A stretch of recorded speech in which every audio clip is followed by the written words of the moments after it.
Pink graphics cards, no Xbox deal for Activision Blizzard, and AMD really gonna put the hammer to Intel. Let's get into the hot news, everybody. I'm your Brett host. We're gonna be going over the hottest tech news I can find on the internet while you enjoy your breakfast this Tuesday, June 13th, 2023. Are you joining or what?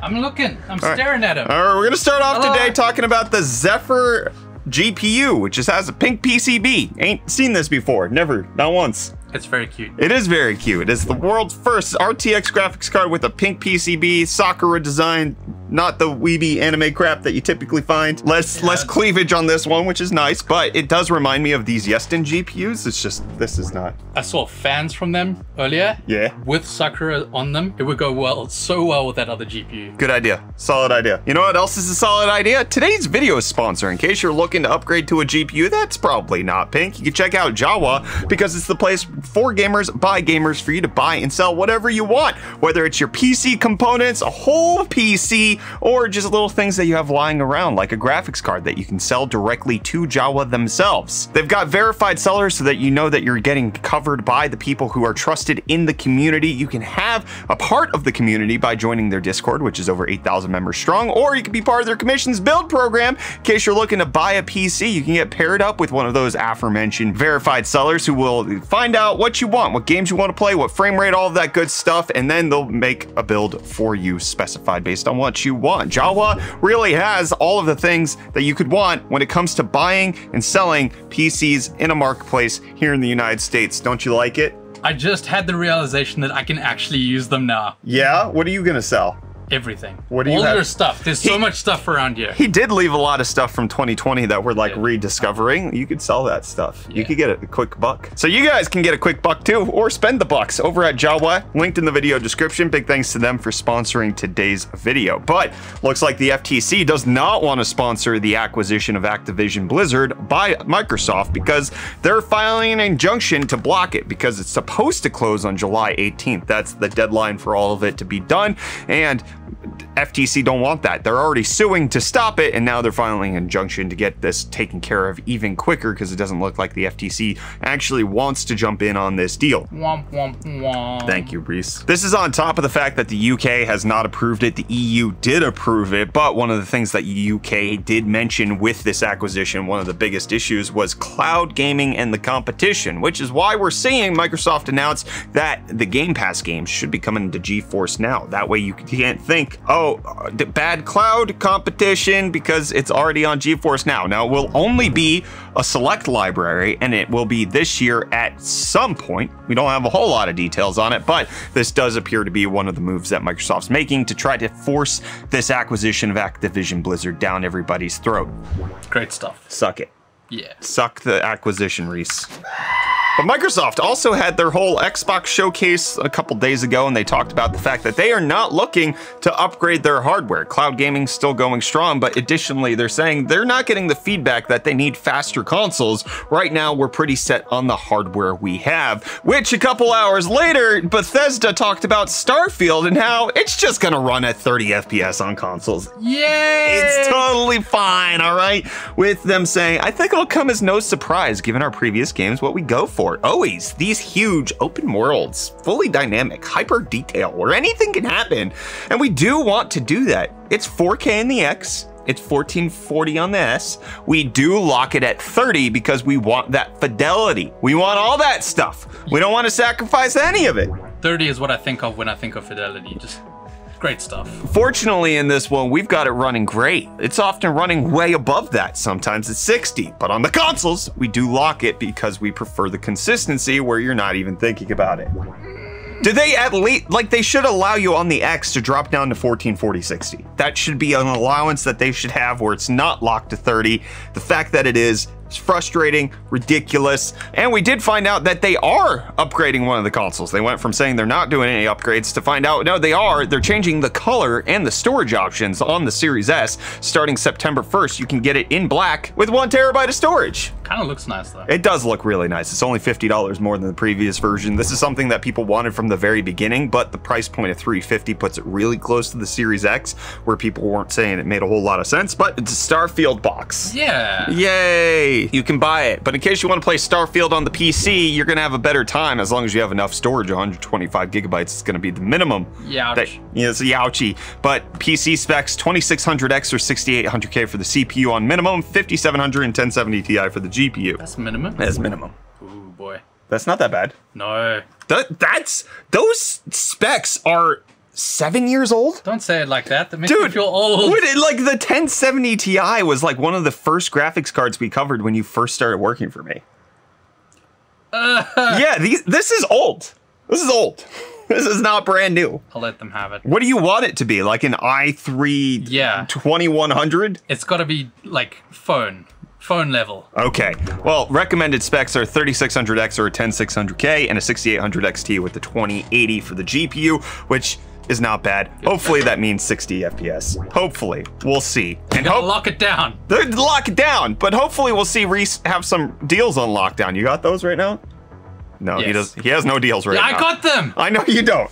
You're lying. Yo, welcome back to Yifty Deals, bringing the hottest tech deals out on the internet, and I'm no longer lying to you because I actually have some deals. Woo! Yeah! Give us the deals, Reese. First up, we have the Western Digital Black SN850X. X stands for extreme, yeah? This 1TB NVMe M.2 SSD is currently going for only $67.99 with the included promo code, making it $92 off and the lowest price in 30 days. But then next up, we have this Arzopa portable monitor. This 15.6-inch 1080p USB-C display is going for only $95.18, making it 50% off. But if you're savvy, you can include the extra $20 off in the coupon code. I actually have this monitor. It's really nice. It is nice, bringing your total down to $75.18. That's almost $69. Almost. And with that, the deals are done. You can find these and more linked in the video description. Only two. Only two. Only two. I'm not worried about it. I'm not worried about any of it. I didn't do it. Get a load of this guy. And with that, the deals are done. You can find these and more linked in the video description down below. But until next time, I'll hand you off back to Brett for the rest of your hot news. Cheers.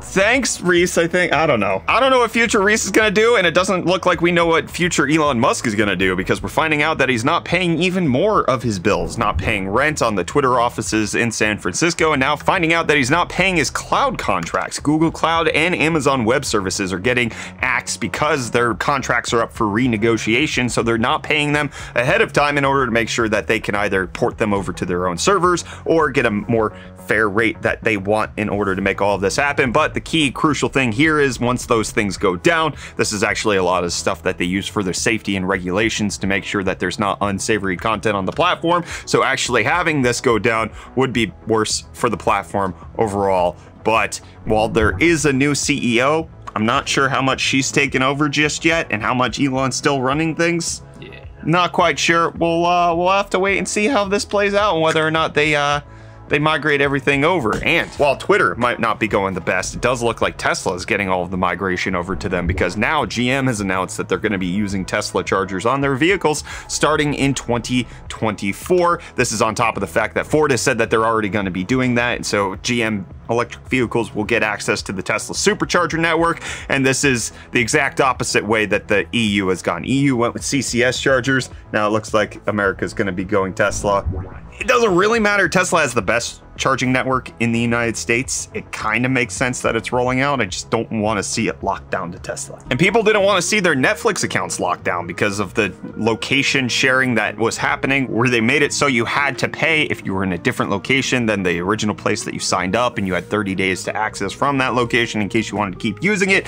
Anyways, a lot of people said that they were boycotting Netflix, but one of the things that I always thought was the people who say that they're gonna boycott this are not the people who are paying for it already. Nope. It didn't affect me at all. I pay for Netflix. I'm the guy who pays for Netflix. Why would I cancel? I'm fine. No, you're fine. Everyone's fine, just not the loud people. Yes, but it turns out that they set records for the amount of people that did sign up after these rules went into effect, because of course that's what happened. The people who were paying kept paying, and then several people realized Can't bum off of my ex-girlfriend's Netflix account anymore. Gotta get my own. According to a third-party report that they had over 100,000 signups each day on the 26th and the 27th, the biggest day of US signups in the 4.5 years that the data has been tracked. An average of 73,000 new memberships over 4 days per day. That's wild. I'm still leeching off my grandma. Oh, because South Africa doesn't have the location sharing. Oh, so can you be in the United States now? I haven't even checked. Oh, well, I have a Netflix account that you can bum off of because you're in the same location. Hey, it works out. We're not going to give them more money. And Apple might get less money because it's being reported that while the Reality Pro is coming out at $3,499, there might be a Reality or Vision. Why did I call it the Reality Pro? Vision Pro. Wasn't it Reality OS or something like that? That Vision OS. I don't even remember what it's called. Vision, the Apple Vision headset. It's gonna be the just non-pro. Cheaper version, less sensors, all of that kind of stuff. Potentially by 2025 with us getting the Vision Pro sometime in 2024. Enjoy it when it comes out for $2,000 and that's the cheaper version. You okay? I'm about to die. You okay? Some spit went down the wrong way. I have that effect on people, and it turns out that Reddit has the effect of shutting down all of their major subreddits. We've talked about this in the API access changes that Reddit has been making in order to combat large language models and AI stealing all of their data. They decided to screw over companies who are reliably using their service and drawing more people in, like Apollo and third-party apps. And your Apollo's gone at the end of the month. But there's a protest that's going on where many subreddits are going dark. I think it was estimated that 40% of all subreddits have gone offline or gone private over the next 48 hours in order to protest these changes, which many people are calling for it to actually be indefinite, because otherwise how do you actually impact change? Because Reddit would be like, we just had to endure 2 days. Big whoop. Whoopsies. So you kind of have to think about what the long-term ramification is. But turns out that Reddit's not set up for its subreddits to go down, because once that happened, the entire site went down, and it's being reported that it is directly tied to the fact that the subreddits went down. Their systems couldn't handle it. I still don't know how that works. I've heard of the opposite, too many people, but too few? Is it like an engine where it like has to maintain a minimum RPM in order to not stall? What's going on there? 5 Reddits per minute. 5 Reddits per minute. Yeah. I'm gonna save $5 per month in order to buy the Cyberpunk 2077 expansion. Like that segue, I really went for that. Phantom Liberty's coming out September 26th. 30 bucks, I'll do it. According to all the info that I've been seeing about this expansion is that it really severely overhauls the game to be closer to what the original vision was. Has me very excited. Do you trust CD Projekt Red right now? Yeah, I've been playing the Cyberpunk in its current state for the last couple of months. It's good stuff, and if this is gonna be better, then they have my money already. You know who's getting my money? Square Enix. Final Fantasy 16 demo came out yesterday. I haven't played it as of the time of recording. He's been crying about it all day. I have seen so many reviews of it that I trust them at this point. I wasn't very excited. They got Kingdom Hearts developer, Devil May Cry developer, Platinum Games is involved. They have this is like the Avengers of Square Enix development making this happen. The reviews seem to be good. It's 2 hours of the initial part of the game, which then rolls over into your full game, so you don't lose any progress. Perfect. So the 2 hours you spend is worth it, and then once you're done, there's a special battle demo that you can play that does not roll over, but it's special after you beat the prologue. I'm interested. Hopefully I play it by the time this episode of Hot News comes out, and hopefully we learn how to hide our cables a little bit better, because Gigabyte's finally coming out with the GPU that does the cables a little differently. We've been seeing this in many different GPUs, but now the WindForce V2 is having a GPU connector that comes out on the side like that, which I like this. This is a good move. I think it's the best possible move that they can do. I don't want to see your cables. You just have to worry about whether or not your GPU is going to crack, as we talked about in yesterday's episode of Hot News, which you can check out right up there. I love when my GPUs crack. And I'm going to say that it looks like AMD is shaping up to be a mighty fine competitor against Intel with their next generation of CPUs. We're expecting them to adopt a hybrid architecture like what we're seeing with Intel, with big cores and little cores. And what we're finding out is there's going to be Zen 5 and Zen 4C cores, which can make it so that you have the efficient cores and the powerful ones. But we're getting details about those 4C cores, and it turns out that they are huge. They are roughly half the size of a full Zen core, which which Intel's E-cores are only a quarter of the size. Small boys. So these are massive Harkin Wonkin chompers, but then on top of that, what you find out is that they can actually support hyperthreading, whereas Intel's E-cores have no hyperthreading support. So you can have 4 Zen 4C cores with 8 threads, whereas on Intel's E-cores, you have 4 cores, 4 threads. So there's actually going to be more multitasking capability out of the hybrid architecture from AMD, from what we're seeing. And then on top of that, when you're looking at the fact that their full-fledged cores are keeping pace with Intel's best, their efficiency cores, if they're bigger than Intel's efficiency cores, this could be a really good news for the next generation of CPUs. I'm excited to see where this is going. This is good stuff. This is good stuff. AMD continuing to impress me every day on their CPU side of things. And this is for you. Hot news is over. We'll be back tomorrow with more. You're gonna do deals, right, sir? I'm agreeing to nothing. Reese, you don't have a green card.